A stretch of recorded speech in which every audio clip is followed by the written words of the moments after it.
Assalamualaikum warahmatullahi wabarakatuh. La naratin nabil mustafa sallallahu alaihi wasallam wa sahbihi wa bariyatihi wa syarihi wa ahli baitihi. Lahum al-fatihah.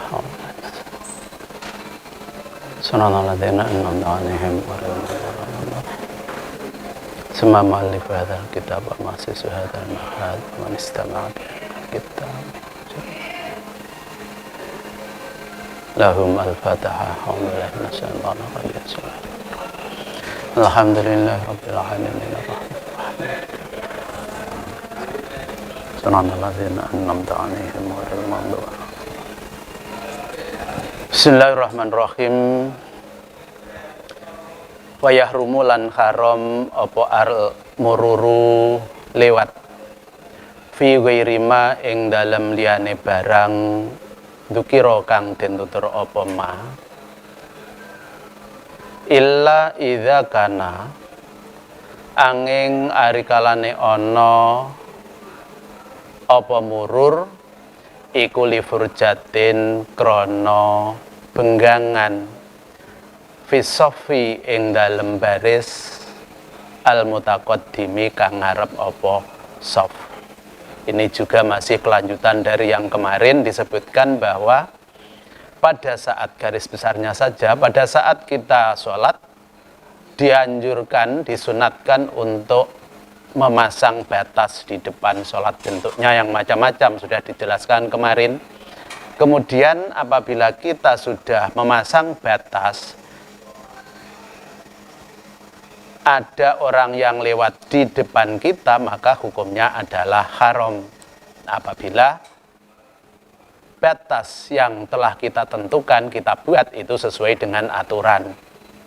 Yang kemarin juga sudah dijelaskan, misalnya tingginya paling rendah 2/3 dhira, kemudian jarak antara batas dan kita berdiri 3 dhira dan lain-lain. Kalau semuanya itu terpenuhi, kemudian ada orang yang lewat, maka hukumnya haram dan kita punya hak untuk menolak. Disunatkan untuk menolak. Jadi tidak memperbolehkan orang yang lewat. Ini pun juga ada ketentuannya. Apabila kita berdirinya itu juga di tempat yang semestinya, bukan di tempat-tempat yang seharusnya kita tidak gunakan untuk sholat. Walaupun kita membuat pembatas, tapi kalau kita berdirinya di tempat yang sebenarnya itu adalah tempat umum yang biasa digunakan untuk berjalan, maka hukum pemberian batas ini pun juga gugur lagi. Jadi kita tidak diperbolehkan melarang orang yang melewati depan kita sholat, karena kita sholatnya taksir atau ceroboh misalnya. Ceroboh, kenapa? Kita tidak memilih tempat yang tepat, memilih di depan pintu padahal pintu untuk lewat.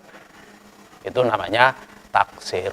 Jadi hukum keharaman itu bisa menjadi batal walaupun kita sudah memberi batas sholat dengan ketentuan-ketentuan yang berlaku, karena tempat berdiri kita tidak pada tempat yang semestinya.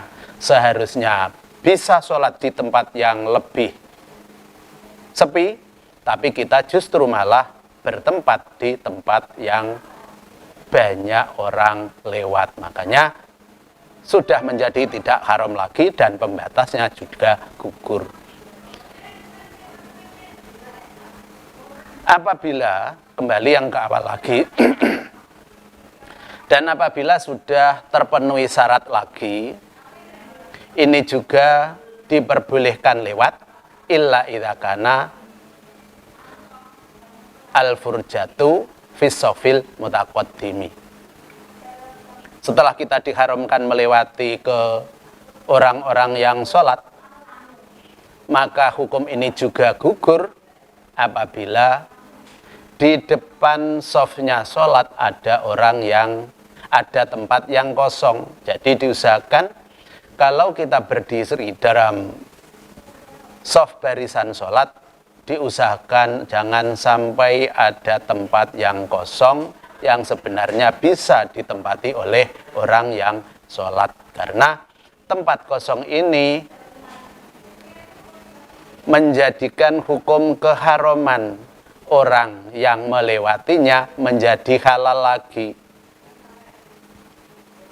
Karena lebih penting mengisi barisan yang kosong dibanding dengan tidak melewati orang yang sedang sholat. Makanya boleh, sudah sholat, kemudian di depan ada tempat yang longgar bisa digunakan untuk satu orang misalnya, maka orang yang belakang maju ke depan.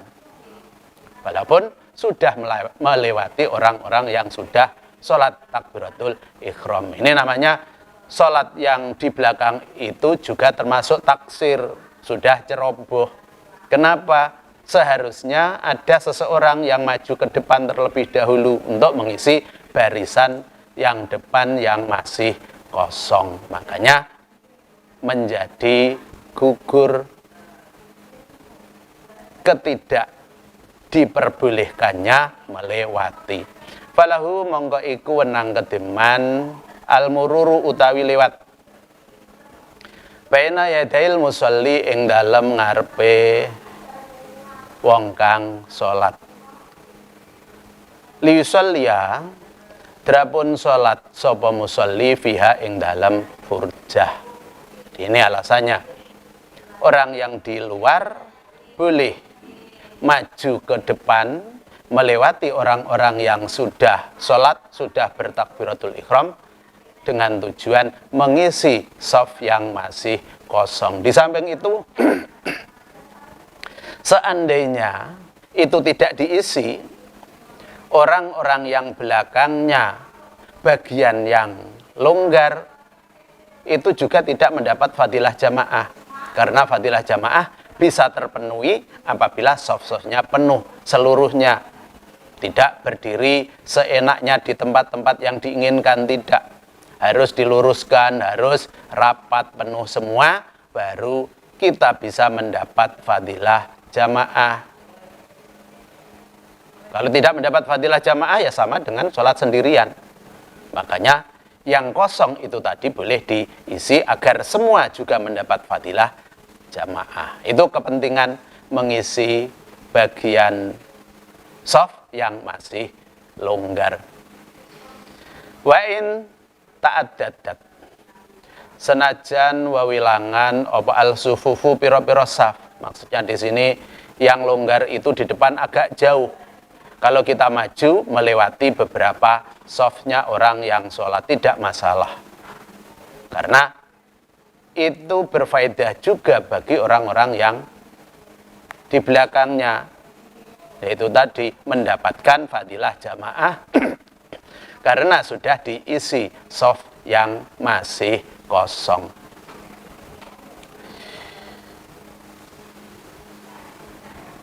Wa in ta'addadat senajan wawilangan apa as-sufufu pira-pira barisan bainahu ing dalem antarane man wa bainaha lan antarane furjah. Alasannya litaksirihim krono popekane kaum, karena cerobohnya kaum tidak mengisi barisan secara penuh. Bil wuqufi lan ngadeg khalfaha ing dalem burine furjah ma'a wujudiha sartane wujude furjah. Jadi mereka semua yang tidak mengisi shaf mendapat resiko berupa tidak mendapat fadilahnya jamaah. Kemudian ada penolong maju siap ke depan